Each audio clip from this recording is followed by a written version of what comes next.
Всем привет, с вами Никита, и вы на канале Лего Бумбайч. И сегодня у меня обзор на мою самоделку Лего Зомби Апокалипсис. Как видите, здесь сидят два выживших, один в противогазе, а второй в водолазном костюме.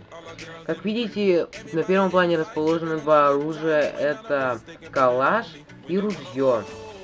Так, на первом плане еще видно костер, он сложен из бревен.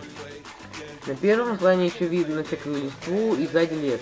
Кто внимательно, на этой три мини-фигурки. Это два выживших, и сзади находится зомби, которого они не предполагают, и он, наверное, хочет их съесть. И на этой самоделке уже больше пока ничего нету. Это же очень маленькая самоделка. Если вам понравились такие самоделки, ставьте лайки, подписывайтесь на мой канал. После этого видео пойдут фотографии приближенного плана. Всем спасибо, с вами был Никита, и вы были на канале Лего Бумбайч.